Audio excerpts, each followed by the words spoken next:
I know, right? They're sinking and they couldn't walk.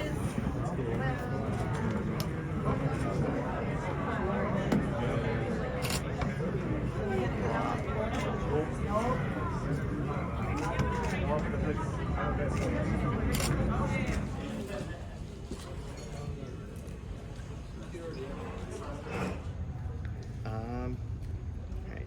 So I know Icelandair has the 767s. Is Icelandair looking at replacements for those as they go up in cycles, or are those kind of on the younger side of the thing? Ultimately, our fleet is kind of in transition right now, and we will eventually transition into new aircraft. The Maxes 8 and 900 series are still on order. We still have a few of those, and then of course our new order for the Airbus, which is coming, will gradually filter out the older aircrafts and bring in the new fleet. Okay. I know you just mentioned the A321s. When are those expected for delivery? Those are, I believe, about 5 years away. So Okay. it's not tomorrow. Right. But we're starting to plan around that delivery. So it's 3 to 5 years. So it'll be a while before the 75s are completely gone. It'll still be a while before they're completely gone. Right.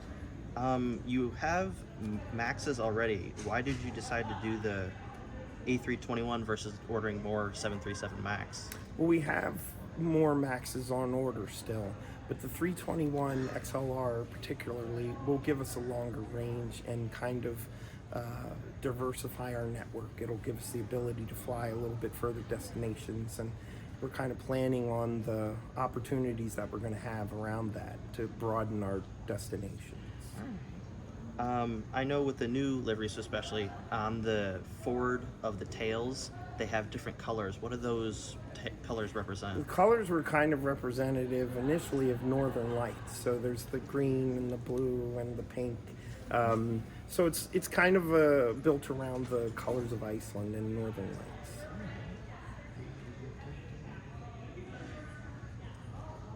I know WOW has been gone for a couple of years, or many years at this point. Is the airline thinking of trying to fill old routes that they used to serve, like Dallas and St. Louis? Well, we actually flew from Dallas, and so did WOW, and so did American, and we see where that ended up. But, you know, we're always looking to expand our network, but we have a lot of planning that goes into those decisions. I'm not the guy that makes those decisions, and you know, we're always looking to broaden our network, and we will, you know, as years go on and we get new aircraft, we will start to be able to fly longer distances, and we will, you know, continue to grow into the years. But any specific gateways, I mean, there's many on the table, but I couldn't say, you know, anything specifically that's going to be announced anytime soon. Right. The Max issue first came about in 2019, 2018, whatever year that was. There were a couple routes that you flew with them that you ended because of the Max, Cleveland being one of them. Do you have plans to... Attention for the passenger, may I have flight number? Yeah, I mean, Cleveland was one of the gateways affected. I think as, you know, we're rebounding from Active the Muslim pandemic passengers are welcome to and pre-board, and thank you for from your service. the Max situation. United Global passengers are welcome to pre-board. I can't say that it's not on the Family list, children but aged 2 and I under think are welcome to be focusing pre-board. more on our current gateways than expanding right now. We're looking more to add capacity to our existing gateways and you know, utilize Premium different okay aircraft. passengers are welcome to pre-board. That's a shame. And utilize different aircraft, such as now out of Boston we have 3 flights a day. In New York we have 3 flights a day, and in Seattle 3 flights a day, and that's a 5-7, a 6-7, and the Max. They all fly. So, you know, once again, specifically, I can't comment on what gateways are in the mix, but they're all viable, and we have a team that evaluates and figures out the best opportunity for those airports and those markets and for Icelandair. Just want to make sure I they think don't we're do another good. Yeah, not announcement yet, but I before. do think it's going to come soon. Yeah. It's coming now. Group number 1, welcome to board on the blue line, please. Group number 1, on the blue line, please. How have your newer routes like Raleigh been doing load-wise? Raleigh has been doing fantastic, and I mean, I can just be very blunt, surprisingly so.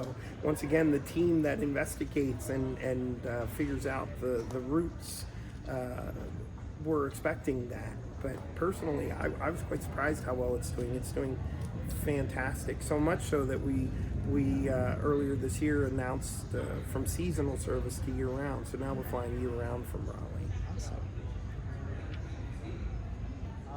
What is the first thing you want passengers to notice when they get on board an Iceland airplane? Crew number 2. You know, we like to say we want your Icelandic experience to be as soon as you step on board. That's kind of our brand.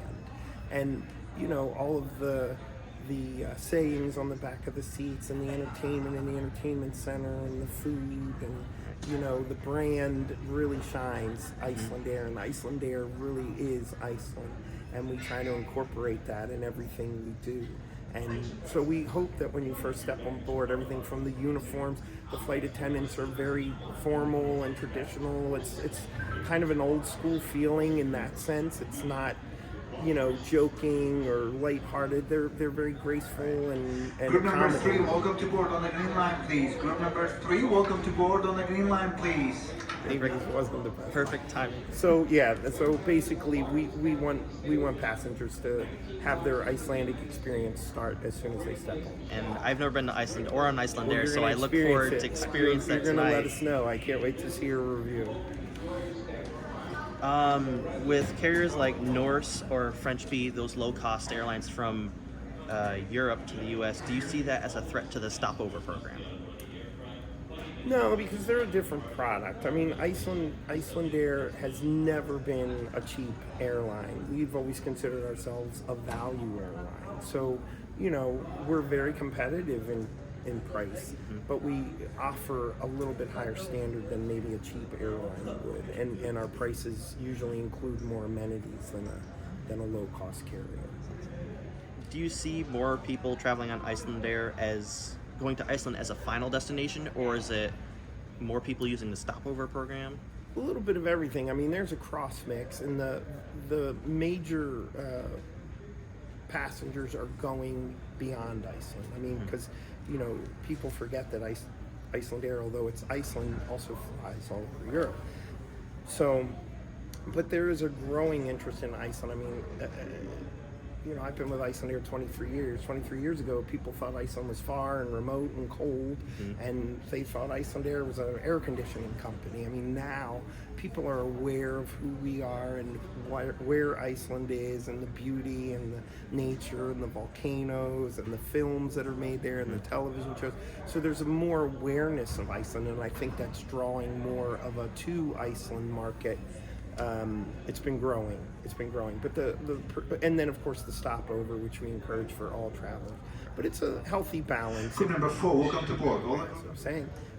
But it's a healthy mix of to, via, and destination at Iceland. Stopover. All right, COVID, obviously, I guess that's still a big topic in aviation, especially with Iceland, for the most part, being international flights. How did COVID affect the operations? It affected us greatly. I mean, we went from 23 North American gateways with multiple flights a day to Attention for the passengers on the next flight number 3. Yeah, how did COVID affect Pandemic. operations? I mean, greatly. We went from 23 North American gateways with multiple flights a day to one flight a week out of Boston, and it was mostly cargo, and it was mostly essential travelers. So we've rebounded from that greatly, and you know, our network is strong and thriving, and we're having some of the best seasons we've had in years. But it did affect us greatly, but we've rebounded very nicely. We're very pleased. A couple of things about destinations you already serve. Kangerlussuaq and Nuuk are opening new runways at the end of this year. I know you guys already fly to at least Nuuk. Do you plan on increasing that aircraft to the Q400, or are you good with the Dash 8-2? I think that's something that will have to be evaluated because Greenland is trying to grow their market as well, and Iceland is a perfect carrier, destination to go through to get to Greenland. So I think that remains to be seen, but I do feel that Greenland will be a growing market and will somehow fit into that mix in the future. And do you guys have a partnership with them at all, or with Air Greenland? Not with Air Greenland. We still operate independent of that. Our flights are separate from theirs. And it would be the Air Iceland flights now, which Right. are all Icelandair since we've merged. Right. How low-cost carrier Play is based in Ireland. They started from what remained of WOW. Are they a threat to your operations at all? I mean, we just view them as competition. I think, people take it out of context. In Iceland, they're kind of like, the big deal because Icelandair is the main carrier there, and here's this other, upstart, which is really the third. You have to remember there was Iceland Express, there was WOW, there's now Play, and we've seen the transition they've all made into each other. But I think on the global market and from our perspective in North America, they're even smaller than we are, and we're a small little airline. Right, so, we consider competitors like British Airways and Lufthansa and Air France, they're all our competitors too. So from a North American perspective, they're a very small competitor, other than they fly to our home. North American market and the route system, what do you see it looking like or hope it looks like in the next 2 or 5 years? Well, I can't speak definitively because I'm not the guy that makes those decisions. However, I know we have some new aircraft coming. We have a lot of new gateways potentially on the block, and I would say if things continue the way they've been going now, which has been fantastic. I mean, this has been a great year for us. And Detroit right now is starting right now as we speak. I'm sure we'll see a few more in the future, and as we get new aircraft and our research shows where. Attention for the passengers on flight number 366. I see great things ahead. I mean, especially based on this year, how strong this year has been for us, and just kind of the variables that we know are coming ahead with the new aircraft and the new discussions with potential new gateways. I would say 2 to 5 years, it should be a very impressive time for us, or at least I certainly hope so. What is one thing that you think Icelandair could improve on, in whether it's regards to onboard or aircraft or really anything? I mean, I think we're great, and I think our passengers do as well. There's one discussion topic, and there's pros and cons to both of them, and that's a very good question. Lie flat beds. Why don't we have them? Right? Everyone wants to know. First of all, most of our flying time, including this one, is about 5 hours, and most of our flights, although they're in the evening, you get there in the morning, and there's usually a meal served, so you don't really have too much time to get comfy and go to sleep. And it would also have to fit in with the network of those aircrafts would then serve a 2-hour flight to and from London. Do we want to have a lie flat bed on those flights that aren't necessarily needed? So, but that's a hot topic. I wonder that. I mean, I see both sides to it, but if I were to say one thing, I think it would be cool if we had lie flat beds, but I don't know that that's going to be sold to the higher ups. Okay. Last question. It's kind of a fun topic I do during all the interviews. If you or the company had unlimited funds, unlimited money, what would you hope to see happen with that? As far as the route or the planes? Or It's up to you. It can be, aircraft we could orders. do anything. Yeah, anything. I mean, obviously, we'd love to break into markets like, Asia and maybe Africa, and it's a big world, and I'd love to see us expand that we can really reach a global market, both to and from Iceland and to and from North America, to kind of expand us as an airline. I think the aircraft that we've been needing, the 757 was our dream child. I mean, that was a perfect plane for our network.